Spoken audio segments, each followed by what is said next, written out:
You're listening to Feel Good Astrology with Louisa Tanner Munson. To request a personal reading with Louisa, go to www.feelgoodastrology.com.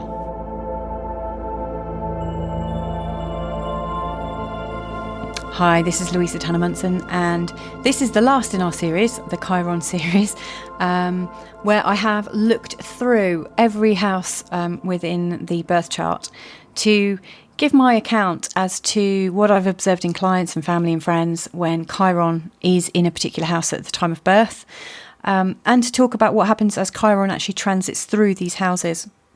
So we're on to the last one, which is the 12th house now, and I guess the only place to start with is a description of what the 12th house covers and how we might come to understand it. So the 12th house is the house of the unseen world, the unconscious mind. It's a private place. It's the basement in our house. It's the attic where we store things in that nobody ever goes in. It's our place of secrets. It's our place of self-undoing. It's where we have our own hidden enemy in ourselves. It's the things that we do that harm us that we're completely unconscious to. It's a lot of our unconscious beliefs. That's also covered in the 8th house and the 4th house. But the 12th house is a quite difficult house because what lives there is unconscious, and it's a whisper in the back of your head that you might hear from time to time saying, not sure about that. But you can't quite put your finger on where it's come from and what's triggered it off. You just get that instinct or feeling that all is not well, or that you have to do something. As you might experience and understand, the 12th house, covering all those unseen, secretive, hidden feelings and thoughts and behaviours. It's also highly implicated in the charts of people with real psychic ability. So people with a strong planet in the 12th house, especially if the 12th house is in quite a psychic star sign, can really increase your intuition and your ability to see things in the unseen world. So the 12th house is a place of private imagination and where we can undo ourselves. The 12th house is also deeply associated with the star sign Pisces. And if you think about Pisces, it's ruled by Neptune. And it is like the ocean. If you think about the ocean, you might be, if you go snorkeling in the ocean, you'll be able to see maybe a metre or two down. If it's sunny, you might see a little bit further. But what really lives in the ocean, you don't see. You have no idea what's out there. And it's dark. There's no light in that. It's just the top couple of meters that you can see things in. And it's very much like the unconscious mind. You have to shine a light in the unconscious mind to bring things up. And you don't know what's lurking in there, really. If you imagine that the unconscious mind has a record of every single sight, smell, feeling, taste, touch, sound that you've ever experienced in your whole life. That is a huge directory of information, and it's largely uncategorized. It's a vast storehouse of information. It's like a library with no categorization. It doesn't have a Dewey system in place.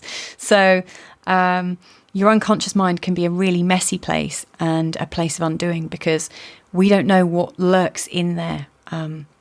And I don't mean to say that in a disparaging way about Pisces. I've got a lot of time for the Pisces energy.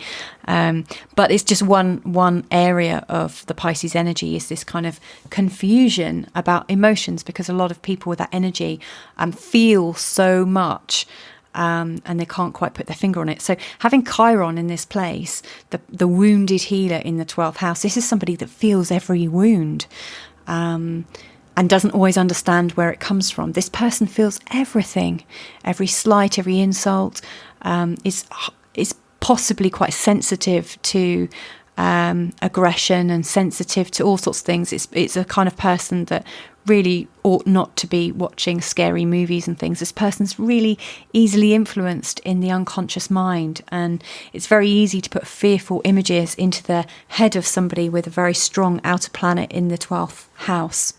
It's a very strong unconscious and psychic and intuitive ability. So you might experience, if you have Chiron in the 12th house, you might be a natural psychic and a medium. You might be and not know that, because if you've grown up around muggles, if I use that word in the Harry Potter sense of the world, i.e. if you've grown around people that are kind of unmagical, and you experience things that they don't, you might have grown up feeling quite compromised and in a way with your reality being doubted, and you might end up doubting your own reality, like, is what I'm experiencing real, because nobody else is experiencing it. So there's the intuitive psychic side. You're somebody with a very strong receptiveness for pain, and feeling everything, and it's not just about your own pain. It's about the pain of the world. Pisces, will the Pisces energy will feel the weight of the world on their shoulders, but actually it's not really the weight. They'll feel the pain of it. It's like you're connected into everyone's emotions. I remember seeing an episode of I used to like Buffy the Vampire Slayer, which is, funnily enough, quite a 12th house kind of program. I used to love it in my teens and 20s. But the idea that there was one episode where Buffy the Vampire Slayer had these superpowers where she could hear everyone's thoughts and feelings, and she just became a massive empath, and it drove her insane. That is totally the kind of thing that could happen with a 12th house Chiron, that you feel the pain of everyone around you, and then it becomes very unclear as to what's your pain and what's theirs. So it's a very unboundaried position, and it's very difficult to maintain boundaries with that kind of 12th house Chiron. And in fact, it's probably worth having boundaries so that you can develop a healthy sense of who you are out of the fog. So I would imagine that someone with a 12th house Chiron would have experienced depression at least once, because it's very difficult to know your place in the world when your boundaries aren't that distinct, and when you feel the pain of other people. And also when people project pain onto you, because the 12th house is also very much about projection. It's very easy to project things onto private people, private, quiet, intuitive types. They very happily catch it. They catch it all. So I would imagine a lot of the pain and wounds that come to you with a 12th house Chiron is just mainly a place of ultra sensitivity and not being able to filter information with a useful mind view. It would have been very difficult. It brings to mind some things I've been thinking about recently in the way we raise children. Most children, if they've been born in the last 50 years, have been raised to politely just let anyone touch them and cuddle them, and if someone says goodbye to you, you say, oh, goodbye. And if you don't, your parent nudges you or slaps you around the head and says, say goodbye, don't be rude. And so we've grown up not knowing our boundaries. In fact, we've been raised to not have boundaries. We've been raised to consider that if we had boundaries, we were being rude. And at the same time, we've been told not to talk to strangers. So there's been some very strange messages if you've been brought up in the Western world in the last 50 years or so, because you've been raised to be polite and also to be wary of strangers. But it creates havoc for people in creating meaningful boundaries, because they're not practiced in it. They're not practiced in using their intuition to know who they can trust and who they shouldn't trust, and not getting the benefit of learning that themselves. It's the learning that you get the experience from. So I would say for people with a 12th house Chiron, learning boundaries is one of the most important things you can do, and is the thing that would probably lead to you being stronger, more resilient, and to be able to working with the pain that you come across, so that you can make a valuable contribution to the world. Because all of this goes on in the private life of you. It goes on in your imagination. It goes on in your brain. If someone comes in your space and you're not comfortable with it, rather than feeling comfortable enough to say, hey, that's my space, get out of it, you just retreat more into your own place until you think, well, wow, I'm in this tiny little space here. I've backed away from the world so much for my own protection. So the first thing to do with a Chiron 12th house is to learn where you begin and where you end, and to get very comfortable with being able to say no without feeling guilty, and being able to be real with people, not to feel embarrassed about expressing what you need in that time, because it might be that you have some extra needs that other people don't have. We all have individual needs, and it's completely okay to define what you need from other people. So it might be okay to say, look, I'm really uncomfortable in busy groups, and so I just need to say that I need a bit more space. Or if you want to see me, I'm really happy to see you on a one-to-one basis. Whatever it is learn that it's okay to express your needs without worrying what people think, because for a lot of people, they're not very good at getting their needs met. And with a 12th house Chiron, that there's a very distinct probability that could happen. And also in overcoming depression, you would need to be able to define your needs and be confident that they'll get met, and learn to be honest about it, even if it hurts, and to clear up the mess of being honest. There is this kind of need to stand strong and firm in who you are. I found a book very useful. It's written by a guy called Brad Blanton, Radical Honesty. Now, Brad is quite a strong person, a very strong character, would be saying it very honestly. He literally talks about being honest and sticking around to clear up the mess, because for a lot of people, they think, I can't say what I really think, because if I do, that's rude. Well, you don't have to be rude, but what he came up with a radical honesty concept because he worked in psychotherapy for years and years and years with different people, and noticed that people suffer from guilt, shame, anger and hurt over and over and over and over. And all the time we are polite and tell little white lies and make little adaptations to what our real truth is. It's so that we hide our sense of shame, guilt and anger. We hide it from view. And over quite a long time, we build up resentments because we're not really being listened to. And then that's how passive aggressiveness comes into being, because we wait until things get absolutely critical, and then we blast off at someone and say, you've totally hurt me, you've totally done this. And then you get the victim versus bully mode coming out.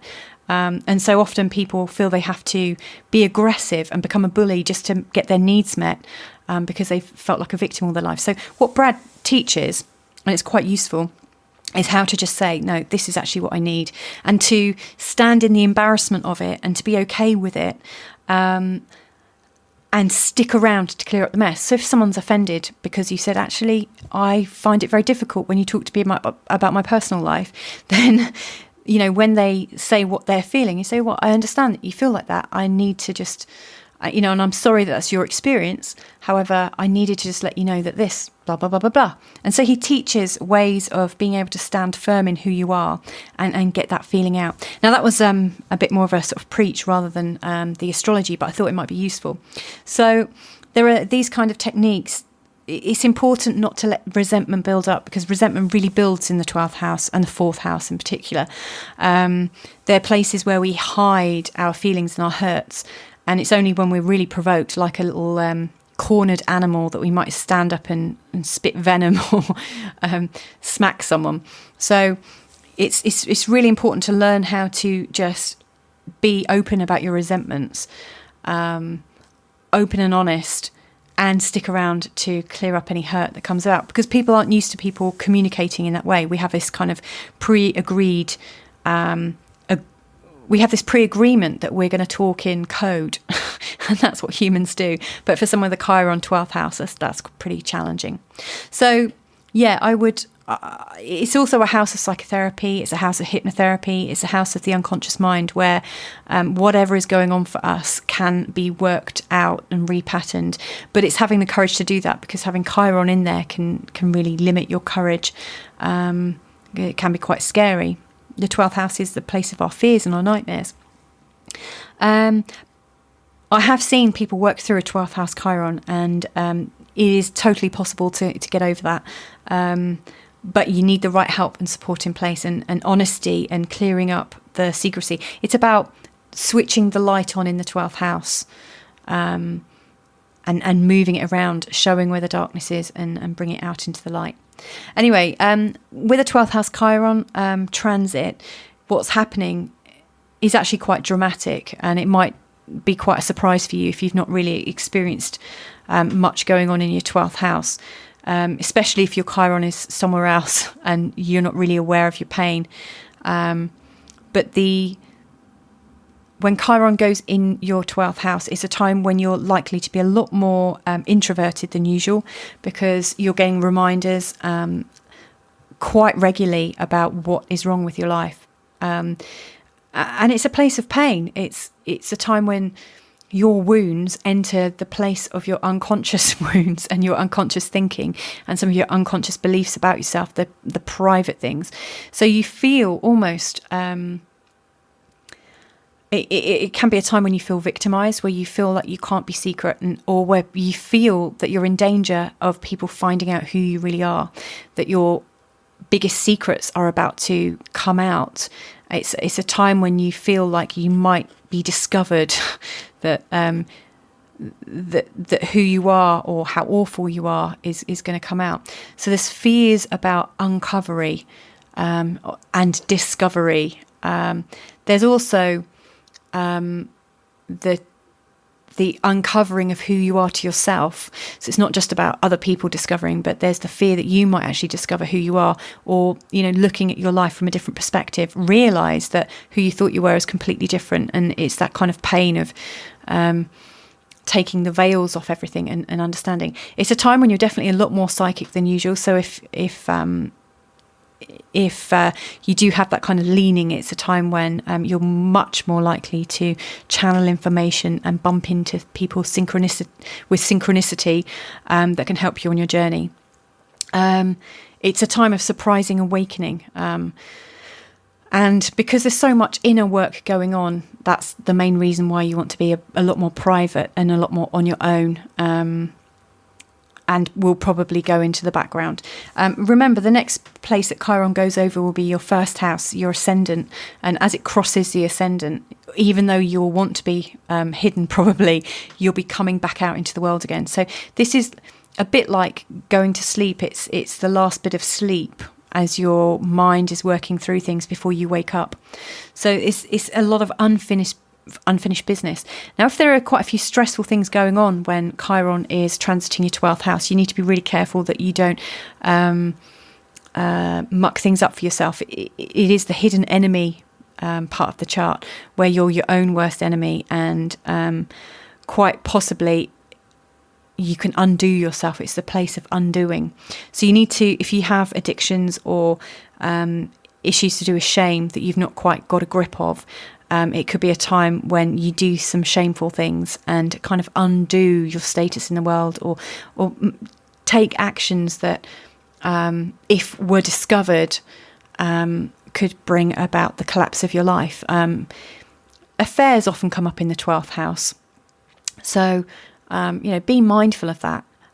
It's the house where you're likely to compromise yourself. So if you're somebody who can see that they could be compromised, you want to watch out for that, because Chiron brings pain and the wounds of the past. And it might be that you need to compromise yourself to be able to awaken and let go of the pain of your childhood. But forewarned is forearmed. So it's just a sort of heads up of what to look out for.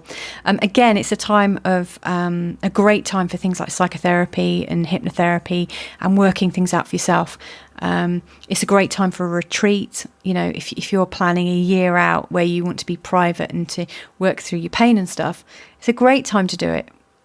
because you'll have all the time and all the inclination to dig as deep as you need to be. So anyway, I hope that's helpful. That marks the end of Chiron through the houses. And what might be useful is just to have a look at where Chiron was at different times in your life. You can plot your whole Chiron pain, wound, healing journey, and you can see where you were at different key times, where Chiron was in your chart, and where it will be in the future. So it's worth doing that. I might do a little video on how to do that shortly. Anyway, if there are any issues that you want to talk about, having gone through this, then please do just give me a shout. You can always reach me via my Patreon page or louisatannermunson@gmail.com. Take care. You've been listening to Feel Good Astrology with Louisa Tanner Munson, and this recording has been made possible by all you lovely supporters at Patreon. To request a personal reading with Louisa, go to www.feelgoodastrology.com.